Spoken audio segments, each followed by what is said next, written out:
You ever walk into a room and feel every eye on you, judging, sizing you up, deciding you're nothing before you even open your mouth? That's how it was for Emily Grayson on her first day at Pinnacle Solutions, this sleek tech firm in downtown Seattle, where the glass walls screamed money and the people screamed arrogance. She stepped into that glossy lobby, her cheap flats squeaking on the marble, her blouse a little too thin, her hair pulled back in a no-nonsense bun, and Wama smug in turn. Ethan, with his gelled hair and tailored jacket, dumped a full cup of iced latte in her face, smirking, "Oops, thought you were the cleaning crew." The lobby erupted in laughter, sharp and cruel, like shards of glass scattering across the floor. Emily stood there, coffee dripping down her neck, soaking her blouse, sticking to her skin, her hazel eyes burning but steady. She didn't wipe her face, didn't flinch, just let the moment hang, heavy, while Ethan twirled his empty cup and sauntered off, tossing over his shoulder. Guess she's used to mopping floors. The crowd followed him, their whispers trailing like exhaust, leaving Emily alone in the echo of their mockery, her silhouette sharp against the city skyline. She wasn't just some nobody, though nobody knew it yet, but Emily was the heir to the Grayson empire, sent by the London parent company to infiltrate this cutthroat branch, to watch, to listen, to gut it from the inside before taking her place as CEO. See, Emily grew up in a world of private jets and hushed boardrooms, but she didn't carry that weight on her sleeve. Her family's name wasn't just wealth, it was legacy, the kind that didn't need to scream to be heard. She'd chosen the plain clothes, the trainee badge, to blend in, to see who these people really were when they thought no one important was watching. And oh, they showed her. In the break room, a clique of marketing hotshots cornered her as she dabbed at her stained blouse. One of them, a guy with a loud tie and louder ego, leaned in, blocking her way, grinning. "Hey, thrift store, there's a dress code here, didn't you get the memo?" His buddy snapped a pic, the flash catching Emily's tired eyes, muttering, "This is going viral, #office fail." Emily's hand froze on the paper towel, her shoulders tightening just a fraction, and she turned, locking eyes with him, her voice low, sharp. "Is that the best you've got?" The room went quiet, his grin faltering as she walked out, leaving the towel crumpled behind her. It wasn't just the low-level jerks, either. A group of account execs, led by a woman named Claire with a platinum bob and a sneer like a blade, stopped Emily at the elevator, her designer watch glinting as she leaned in close. "This lift's for staff, sweetheart, not temps dry the service one. It's more your vibe." The others snickered, their eyes raking over Emily's damp blouse, her loose slacks, like she was something they'd scrape off their shoes. Emily paused, her hand hovering over the button, then turned, her gaze steady, a quiet fire in it. "I'll take the stairs." Her voice was even, but it hit like a slap, and Claire's smirk wobbled as Emily walked away, her steps echoing in the sudden silence. Through it all, Emily watched, her hazel eyes catching every detail, the way people orbited the loudest egos, the way Ethan held court at the networking mixer, tossing one-liners, the way Claire flipped her hair, her laugh too sharp, too forced. But one person didn't play that game.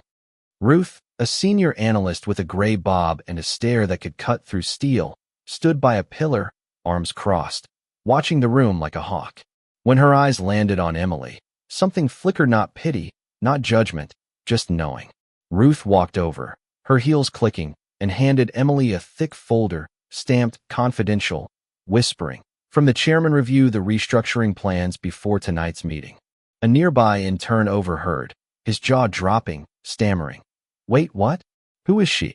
Emily just took the folder, gave Ruth a nod, and walked away, the weight of those papers grounding her. The humiliations kept coming, though. In the cafeteria, a data analyst with a foghorn voice and a sleek updo strutted over, hands on hips. "You're in my seat. Han, this table's for the analytics crew, not whatever you are." She gestured at Emily's plain outfit, her colleagues snickering. Emily's hand paused on her apple, her eyes lifting, unyielding. "It's yours now." She stood, picked up her tray, and walked away, leaving the woman's confidence cracking. Later, a facilities guy with a scowl stopped her in the hallway, pointing at the budget reports she'd been asked to review, barking, "Interns use the basement printer, didn't make me write you up." Emily handed him the stack, her voice low. Check the signature. His scowl faded as he saw the chairman's initials, his hands trembling as she walked off. Then came the moment everything flipped.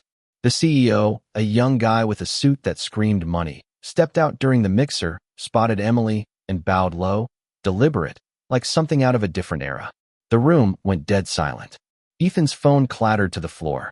Claire took a shaky step back, her red dress suddenly too loud.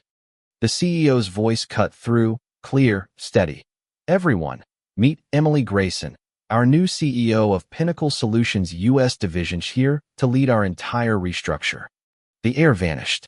Jaws dropped. Ethan's face went white, his hands gripping the table. Claire's pen froze, her breath catching. Emily stood at the head of the conference table, her folder open, her voice calm, her authority undeniable, outlining plans that would gut the dead weight starting with the ones who'd laughed loudest. The fallout was swift. By noon, Ethan and Claire were suspended, security footage of the latte incident sealing their fate. The head of HR sent a panicked company-wide email, all formal apologies, but it didn't matter, the whispers were already spreading. Emily didn't need to fire anyone herself. The board did it for her, their panic electric. The employees who'd shown kindness, a quiet IT guy who'd offered her a towel, a junior designer who'd smiled in the hallway found themselves in her office, not for a lecture, but for promotions, new contracts handed over with a quiet, thank you. The story hit X, then the press, with headlines screaming, latte-soaked intern now runs the show. Ethan's internship offers vanished overnight. Claire's LinkedIn went dark. The employees who'd mocked her avoided her eyes in the halls, their laughter replaced by silence. On her last day in Seattle, Emily stood on Pinnacle's rooftop, the wind tugging at her loose hair, the city sprawling below, all steel and ambition. Her husband, Michael, arrived quietly, his calm matching hers, his presence shifting the air without a word. She turned to him, her eyes softening, a faint smile breaking through. She didn't need rescuing, never had, but his being there reminded her she wasn't alone. Emily had walked through their cruelty, their dismissal, and come out taller, not louder, not angrier, just taller. She'd learned early on you don't need to shout to be heard, you just stand, and the world adjusts. It always does. So what do you think? Was Emily's silence her strength, or should she have fought back louder? Have you ever been underestimated, judged before you could prove who you are? Drop a comment. Share your story. Let's talk about what it means to stand tall when the world's laughing. Hit follow for more stories of heartbreak, betrayal, and coming out on top.